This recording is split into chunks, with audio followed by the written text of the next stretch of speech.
Arch ബിഷപ്പും നമ്മുടെ അതിരൂപത അധ്യക്ഷനുമായ റാഫേൽ തട്ടിൽ പിതാവേ, അഭിമന്യ മാർ ജോസഫ് പമ്പ്ലാനി പിതാവേ, പ്രിയ തോമസ് ചക്യാത്ത് പിതാവേ, വികാരി ജനറൽമാരെ, ഏറ്റവും പ്രിയപ്പെട്ട വൈദിക സഹോദരങ്ങളെ, വൈദികരുടെ മധ്യസ്ഥനായ വിശുദ്ധ ജോൺ മരിയ വിയാനിയുടെ തിരുനാൾ നാം ആഘോഷിക്കുന്ന ഈ ദിവസത്തിൽ നിങ്ങൾക്കേവർക്കും തിരുനാളിൻ്റെ മംഗളങ്ങളും ദൈവാനുഗ്രഹങ്ങളും ഞാൻ നേരുന്നു. വൈദികരുടെ മധ്യസ്ഥനായ വിശുദ്ധ ജോൺ മരിയ വിയാനിയുടെ തിരുനാൾ നാം ആഘോഷിക്കുന്ന ഈ ദിവസത്തിൽ നിങ്ങൾക്കേവർക്കും തിരുനാളിൻ്റെ മംഗളങ്ങളും ദൈവാനുഗ്രഹങ്ങളും നേരുന്നു. ഒരിക്കൽ കൂടി എറണാകുളം അങ്കമാലി അതിരൂപതയുടെ വൈദിക കൂട്ടായ്മയിൽ നിങ്ങളോടൊപ്പം ആയിരിക്കുവാൻ കഴിയുന്നതിൽ എനിക്ക് അതിയായ സന്തോഷമുണ്ട്. ഇതൊരു വലിയ ദൈവാനുഗ്രഹമായി ഞാൻ കാണുകയും ദൈവത്തിനും നിങ്ങൾക്കേവർക്കും നന്ദി പറയുകയും ചെയ്യുന്നു. കഴിഞ്ഞ 3 വർഷക്കാലം നിങ്ങളിൽ ഒരുപാട് പേർ എന്നെ പലപ്പോഴായി വന്ന് കാണുകയും ഫോണിൽ സംസാരിക്കുകയും ചെയ്ത് നിങ്ങൾ എന്നോടൊപ്പമുണ്ട് എന്ന ആശ്വാസം പകർന്നതിന് ഞാൻ ഏറെ സ്നേഹത്തോടെ നന്ദി പറയുന്നു. നിത്യപുരോഹിതനായ ക്രിസ്തുനാഥൻ്റെ ശുശ്രൂഷ പൗരോഹിത്യത്തിൽ പങ്കുകാരാകുവാൻ നിയോഗിക്കപ്പെട്ട നമുക്കെല്ലാവർക്കും മാതൃകയും പ്രചോദനവുമാണല്ലോ നമ്മുടെ പ്രത്യേക മധ്യസ്ഥനായ ആർസിലെ വിശുദ്ധ ജോൺ മരിയ വിയാനി. ഒരു പുരോഹിതൻ എന്ന നിലയിൽ ദൈവകാരുണ്യത്തിൻ്റെ ആൾരൂപമായിരുന്നു വിശുദ്ധ ജോൺ മരിയ വിയാനി. പാണ്ഡിത്യം കൊണ്ടോ ഭരണപാഠവും കൊണ്ടോ അല്ല വിശുദ്ധ ജോൺ വിയാനി ദൈവത്തിനും മനുഷ്യർക്കും പ്രിയങ്കരനായത്.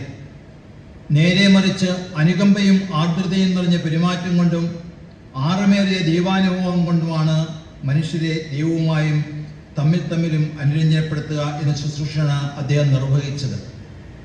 ദിവസം 11 മണിക്കൂർ പോലും തുടർച്ചയായി കുമ്പസാരിപ്പിച്ചുകൊണ്ട് വിശുദ്ധ വിയാനി ദൈവത്തിൻ്റെ കാരുണ്യവും സമാധാനവും മനുഷ്യർക്ക് പകർന്നേകി. പ്രിയപ്പെട്ടവരെ, നമ്മുടെ പൗരോഹിത്യ ജീവിതത്തിൽ നമുക്ക് വലിയ മാതൃകയും പ്രചോദനവുമാകുന്ന ഒരു വിശുദ്ധനാണ് വിശുദ്ധ ജോൺ മരിയ വിയാനി.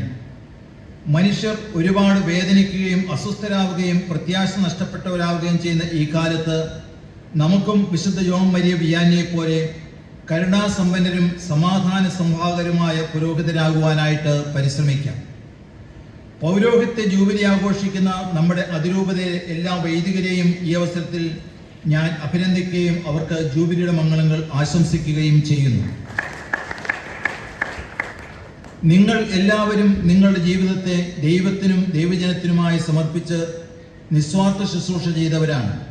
നിങ്ങളുടെ പൗരോഹിത്യ ജീവിതം വഴി നമ്മുടെ അതിരൂപതയിലെ ഇടവകകളും സ്ഥാപനങ്ങളും വളരുകയും ദൈവജനത്തിൻ്റെ ജീവിതം ആത്മീയ അഭിവൃദ്ധി കൈവരിക്കുകയും ചെയ്തിട്ടുണ്ട്. നിങ്ങളുടെ അധ്വാനവും വിയർപ്പും എല്ലാറ്റിനുമുപരി പ്രാർത്ഥനയും അതിരൂപതയെ പടുത്തുയർത്താൻ സംഭാവന നൽകുകയുണ്ടായി. അവർണ്ണനീയമായ ഈ ദാനത്തിന് നിങ്ങളോടൊപ്പം ഞാനും ദൈവത്തിൽ നന്ദി പറയുന്നു. ഞാൻ അതിരൂപതയിൽ ശുശ്രൂഷ ചെയ്തപ്പോൾ നിങ്ങൾ നൽകിയ സഹകരണത്തിനും സഹായങ്ങൾക്കും നന്ദി പറയുന്നു. നിങ്ങൾക്കേർക്കും ജൂബിലിയുടെ മംഗളങ്ങൾ സ്നേഹപൂർവ്വം ആശംസിക്കുന്നു. ഈ വർഷങ്ങളിൽ നമ്മുടെ അതിരൂപതയ്ക്ക് വേണ്ടി തിരുപ്പട്ടം സ്വീകരിച്ച എല്ലാ കൊച്ചന്മാർക്കും ഞാൻ അനുമോദനങ്ങളും പ്രാർത്ഥനകളും ആശംസിക്കുന്നു. എറണാകുളം അങ്കമാലി അതിരൂപതയിലെ എൻ്റെ പ്രിയ വൈദിക സഹോദരങ്ങളെ, അതിരൂപത നമ്മുടെ അമ്മയാണ്. നമ്മുടെ ഈ അമ്മയെ സ്നേഹിക്കാനും ശുശ്രൂഷിക്കാനും സംരക്ഷിക്കാനും നമുക്ക് എന്നും പരിശ്രമിക്കാം. നമ്മുടെ ഒരുമയും കൂട്ടായ്മയും നമുക്ക് അഭംഗുരം തുടരാം. ഈ ജൂബിലി മത്സരത്തിൻ്റെ ആപ്തവാക്യം നമ്മെ ഓർമ്മിപ്പിക്കുന്നത് പോലെ നമുക്ക് പ്രത്യാശയുടെ തീർത്ഥാടകരായി മുന്നേറാം. പ്രത്യാശയുടെ സന്ദേശവാഹകരായ പുരോഹിതരാകാം. നിങ്ങൾക്കെല്ലാവർക്കും ഒരിക്കൽ കൂടി ഈ ദിനത്തിൻ്റെ എല്ലാ മംഗളങ്ങളും ദൈവാനുഗ്രഹങ്ങളും നേർന്നുകൊണ്ടും നിങ്ങളുടെ പ്രാർത്ഥനകളിൽ എന്നെ ഓർക്കണമേ എന്ന് അഭ്യർത്ഥിച്ചുകൊണ്ടും എൻ്റെ വാക്കുകൾ ഉപസംഹരിക്കുന്നു. നന്ദി. ദൈവത്തിന് സ്തുതി.